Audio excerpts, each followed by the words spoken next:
Hello बच्चों, जरा देखेंगे ये क्वेश्चन आपके लिए बहुत इंपॉर्टेंट है। काफी क्वेश्चन पूछा जाता है इस तरीके से। मैट्रिक्स है और ये हमें प्रूव करना है। तो चलिए आइए देखें कैसे होगा। देखो, जो आपका प्रूव करना है, कुछ सवालों में हिंट मिल जाती है, डायरेक्शन मिल जाती है कि हमें क्या करें। बोलोगे नहीं किया, अरे भैया तुम्हें नहीं किया, आप उस क्वेश्चन को देखो तो उस क्वेश्चन से डायरेक्शन मिल रही है क्या करना है। ये हमें प्रूव करना है कि a into adjoint of A determinant of A I के इक्वल होगा। आई क्या है? यूनिट मैट्रिक्स है। ये आई इस तरीके से है, ठीक है। ये आई हमारा यूनिट मैट्रिक्स है बेटा।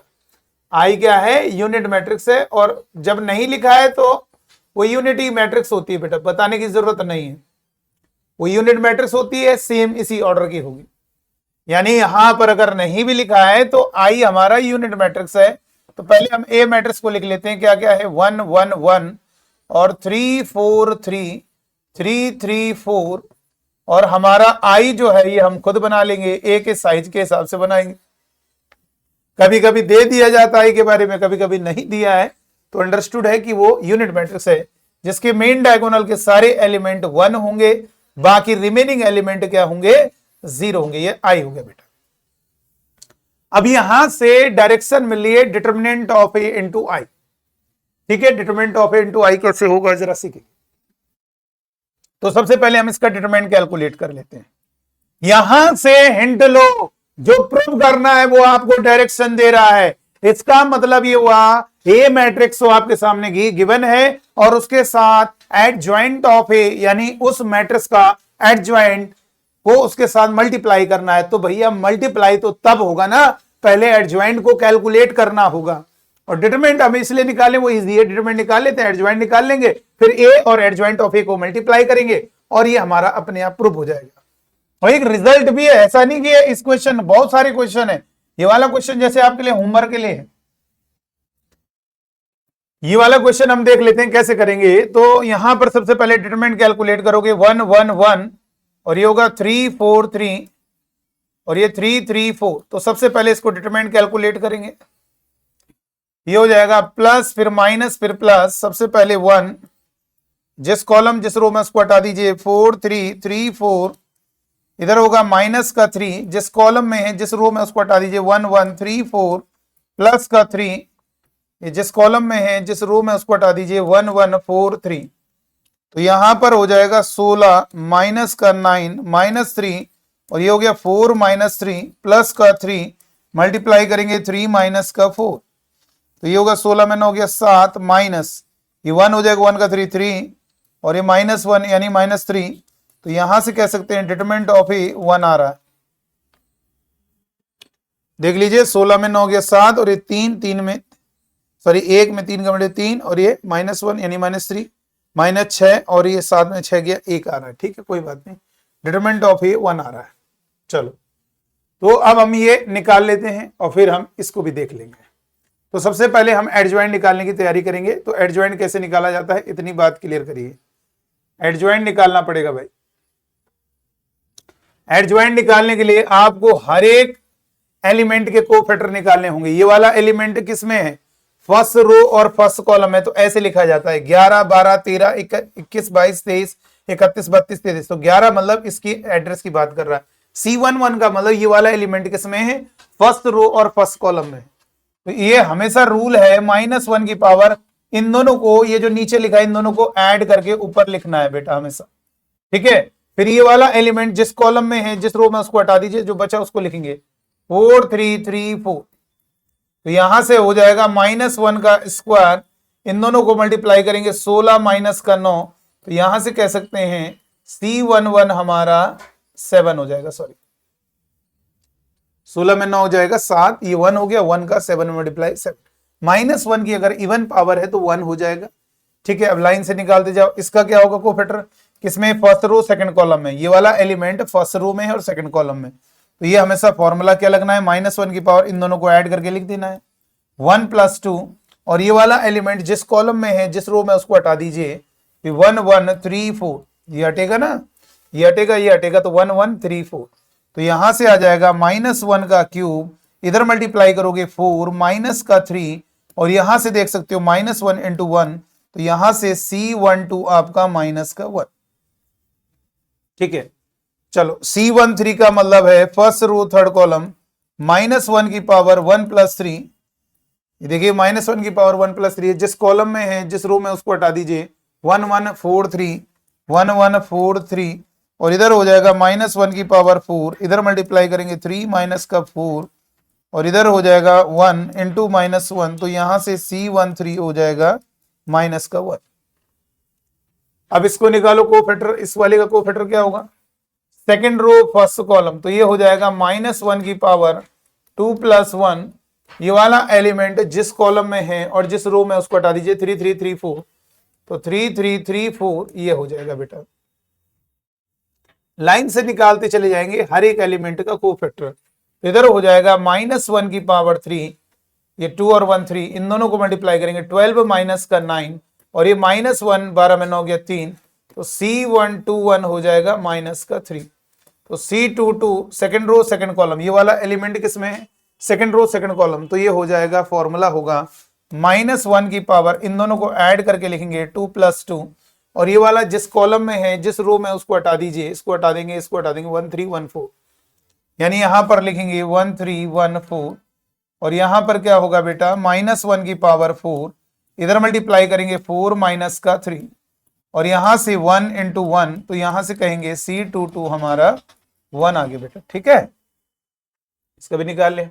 अब इसका कोफैक्टर निकालें, किसमें है, सेकंड रो और थर्ड कॉलम, तो -1 की पावर 2 + 3, ये वाला एलिमेंट जिस कॉलम है, ये देखो सेकंड रो में थर्ड कॉलम। बोल दो कोई दिक्कत होती है सर ये कैसे लिखते हैं आप, अरे यार ये लिखने के लिए ये आप देखो ना ये किस रो में है, दूसरी पंक्ति जो जिस रो में है उसको पहले लिखो और किस कॉलम में, थर्ड कॉलम, तो उसको बाद में लिखो। और ये आप इसको हटा दीजिए, इसको हटा दीजिए, तो क्या होगा 1 1 3 3 1 1 3 3, ये तो होगा बेटा, ये सेकंड रो थर्ड कॉलम है ना, सेकंड रो में है और थर्ड कॉलम, ये 1 1 3 3, तो यहां से आएगा -1 की पावर 5 और इधर कितना हो जाएगा 3 माइनस का 3, तो ये पूरा 0 हो जाएगा बेटा। C23 हमारा पूरा 0 हो गया। ठीक है, तो यहां पे हम लाइन से लिख देते हैं क्या क्या आया था। C11 आपका कितना आया 7, C12 आपका कितना आया है -1, C13 ये इसलिए क्योंकि हम इधर मिटाने वाले ताकि आपको दोबारा देख, मतलब यहां से मिटा देंगे तो कम से कम नोट कर ले रहे हैं। C21 कितना होगा, C21 होगा -3 और C22 हमारा है, C22 है 1 और C23 हमारा 0 होगा बेटा। ठीक है, चलो इसको रफ कर दीजिए। C23 आ गया। अब हम निकालेंगे 31। 31 का मतलब थर्ड रो और फर्स्ट कॉलम वाला एलिमेंट होगा। ठीक है, सबके नाम फिक्स हो गए। ये C31, ठीक है, C31 क्या होगा, थर्ड रो फर्स्ट कॉलम का एलिमेंट। -1 की पावर, इन दोनों को ऐड करके ऊपर लिख दोगे, ये दोनों जो नंबर। ठीक है, फिर उसके बाद जिस कॉलम में जिस रो में उसको हटा देंगे 3 4 और 3 3, तो यहां से हो जाएगा -1 की पावर 4 और इधर मल्टीप्लाई करोगे 9 और माइनस का 12, ये हो गया 1 इंटू -3, तो यहां से हो जाएगा C31 आपका -3। C32 का मतलब है थर्ड रो सेकंड कॉलम, -1 की पावर 3 + 2 और ये वाला जिस कॉलम में है और जिस रो में उसको हटा देंगे 1 1 3 3 1 1 3 3, ये हो गया बेटा। ठीक है, इतनी बात क्लियर करिए। यहां पर C23 कितना, सेकंड रो थर्ड कॉलम ये। ठीक है, तो इसी तरह से ये C32 क्या होगा, इसको हटाएंगे, इसको हटाएंगे, देखो ये वाला भी 0 आता है। C23 देखो, इसको हटाए, इसको हटाए, 1 3 1 3, अब ये वाला भी 0 आ रहा है, ये वाला सॉरी C32, ये हटेंगे 1 1 3 3, तो यहां से आएगा -1 की पावर 5 और इधर होगा 3 -3, तो ये हमारा क्या होगा, C32 भी 0 हो गया बेटा। अब C33 कितना होगा, C33 हो जाएगा हमारा, ये वाला बचा लास्ट, इसको हटाएंगे, इसको हटाएंगे, 1 1 3 4, तो ये आपको ये तो लिखना ही पड़ेगा, -1 की पावर, इन दोनों का समेशन, ही तो फॉर्मूला है कि ऐसे लिखना ही पड़ता है। ठीक है, अब ये जिस कॉलम में है जिस रो में हटाएंगे 1 1 3 4 1 1 3 4, तो ये हो गया -1 की पावर 6, इधर मल्टीप्लाई करोगे 4 माइनस का 3 और ये हो गया 1 और ये 1, तो यहां से C33 हमारा 1 होगा। तो सारे एलिमेंट के हमने कोफैक्टर कैलकुलेट कर लिए। डिटरमिनेंट ऑफ ए भी इधर लिख ले रहे हैं किनारे में, ताकि इसको मिटाने जा रहे हैं तो याद रहेगा। चलो इसको रब कर दिया जाए। तो यहां से एक नई मैट्रिक्स तैयार करेंगे। आपने हर एक एलिमेंट का कोफैक्टर निकाल लिया है। अब जितने भी एलिमेंट के कोफैक्टर आ गए से गुणनखंड, तो आप एक नया मैट्रिक्स तैयार करोगे। लाइन से उन एलिमेंट की जगह उनके कोफैक्टर को पुट करोगे। लाइन से लिखते जाइए। 7 आया, ठीक है, फिर -1, फिर -1, लाइन से लिखते जा रहे हैं, -3, फिर 1, फिर 0, फिर -3, फिर 0, फिर 1। अब हम क्या करेंगे बेटा, इसको रख सकते हैं। अब हमने क्या किया, इसका ट्रांसपोज करेंगे, वही हमारा एडजॉइंट ऑफ ए आएगा। और हम एडजॉइंट ऑफ ए का ही इंतजार कर रहे हैं कि हमारा एडजॉइंट ऑफ ए आ जाए और हम उसे ए मैट्रिक्स के साथ मल्टीप्लाई करेंगे। तो यहां पर अब इसका ट्रांसपोज करोगे, वही हमारा एडजॉइंट ऑफ ए होगा बेटा। तो एडजॉइंट ऑफ ए कितना होगा, फर्स्ट रो को बना दिया फर्स्ट कॉलम, 7 -1 -1। सेकंड रो को बना देंगे सेकंड कॉलम, थर्ड रो को बना देंगे थर्ड कॉलम। तो अब यहां से क्या होगा बोलो, A into adjoint of A, A into adjoint of A. A matrix क्या है बोलो, ए मैट्रिक्स हो गया 1 3 3, और ये हो गया 1 4 3 और 1 3 4, और सॉरी एडजॉइंट, हाँ एडजॉइंट अब लिखेंगे, पहले ए मैट्रिक्स लिखा, अब एडजॉइंट लिखेंगे। 7 -3 और ये -3, -1 0 0, और ये हो गया -1 0 और 1। क्लियर करो बेटा। अब यहां पर जब मल्टीप्लाई करेंगे फर्स्ट रो का फर्स्ट कॉलम में, 1 का 7 में मल्टीप्लाई 7, सेकंड का सेकंड में मल्टीप्लाई -3, थर्ड का थर्ड में मल्टीप्लाई -3, फिर सेकंड रो का मल्टीप्लाई 1 का 7 में मल्टीप्लाई 7, सेकंड का सेकंड में मल्टीप्लाई -4, -3 का -3, थर्ड रो का मल्टीप्लाई करेंगे 7, मल्टीप्लाई करोगे -3 और माइनस का 4। अब second column multiply first column हो गया, सेकंड कॉलम में माइनस का 3 प्लस का 0 प्लस का 0, मल्टीप्लाई करेंगे -3 प्लस का 0 प्लस का 0, इधर मल्टीप्लाई करेंगे -3 प्लस 0 प्लस 0। वही 1 का -3 में मल्टीप्लाई ये हो गया। सबसे पहले इनका मल्टीप्लाई करेंगे, 1 का -3 में मल्टीप्लाई ये हो गया। अब उसके बाद 3 का 0 मल्टीप्लाई 0, और ये इधर कितना होगा 4 का 0 मल्टीप्लाई, इधर मल्टीप्लाई करेंगे -3 प्लस का 3 और प्लस का, 1 मिनट रुक जाइए, थोड़ा सा कहीं पर मिस्टेक होगी, अभी सही हो जाएगा, चिंता करने वाली कोई बात नहीं है।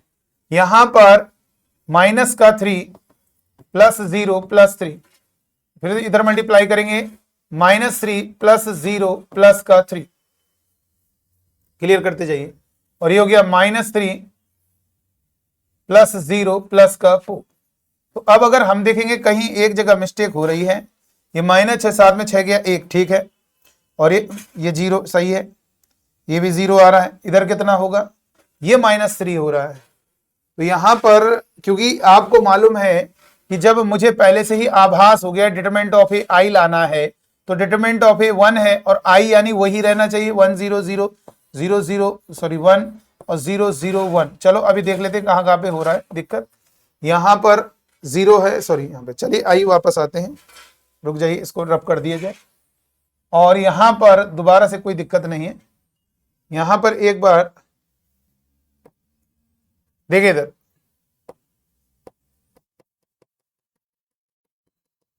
चलो कोई दिक्कत नहीं, पूरा ही रब कर दिया जाए। एडजॉइंट ऑफ ए जरा एक बार देख लिया जाता है। देखो ए मैट्रिक्स आपके सामने जो लिखी है वो लिख दिया गया है, और adjoint of A, adjoint of A ये आपने नोट किया है, ये देखिए यहां पे गड़बड़ हो गई, यहां पे थोड़ा सा मिस्टेक हो गई, और यहां पर 1 है और यहां पर 0 है, ठीक है। अब आपका बिल्कुल करेक्ट आएगा।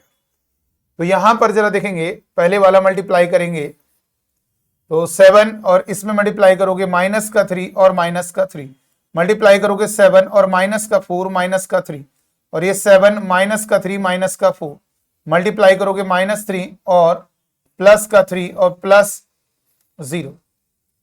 आप मल्टीप्लाई एक बार सिखा दिया गया है, +4 +0, इधर मल्टीप्लाई करेंगे -3 +3 का 0, ठीक है। मल्टीप्लाई करेंगे इसका, इसमें मल्टीप्लाई फर्स्ट रो का थर्ड कॉलम में -3 + 0 + 3, मल्टीप्लाई करेंगे -3 + 0 और +3, लास्ट वाला मल्टीप्लाई करेंगे -3 + 0 का 4। तो यहां से आप देख सकते हो माइनस का 6, साथ में 6 गया 1 और ये 0 हो गया और इधर 0 हो गया और इधर 0 हो गया, इधर ये 1 हो गया और इधर ये भी 0 हो गया और इधर कितना होगा बेटा, इधर भी 0 हो गया, इधर भी 0 हो गया और इधर 1 हो गया। अब आप देख सकते हैं ये a into adjoint of a हो गया। इसको हम नंबर फर्स्ट दे देते हैं, ठीक है। अब हम एक काम करेंगे, determinant of a into I, यहां पे कैलकुलेट करेंगे determinant of a into I, determinant of a into I, और डिटरमिनेंट ऑफ a 1 आया था इसका, और यूनिट मैट्रिक्स क्या है 1 0 0 0 0 1 0 0 0 1, और यहां से देख सकते हैं डिटरमिनेंट ऑफ a इंटू आई, 1 का सब में मल्टीप्लाई करोगे वही चीज, कोई परिवर्तन नहीं होगा। 1 0 0 0 1 0 0 0 1, तो यहां से कह सकते हैं from equation first and second, from equation first and equation second, यहां से क्या फील हो रहा है, दोनों का राइट साइड सेम है आ रहा है, तो उसका मतलब दोनों के दोनों क्या है, इक्वल है। तो यहां से प्रूव हो गया है कि दोनों की वैल्यू इक्वल होती है, डिटरमिनेंट ऑफ ए इंटू आई, ये हमारा आंसर है। तो देख सकते हैं कितना इजी है क्वेश्चन, और इसी तरीके से ये वाला क्वेश्चन भी होमवर्क के लिए है, आप सब बच्चों को इस क्वेश्चन को सॉल्व करना है। तो चलिए आज की वीडियो में इतना ही, थैंक यू।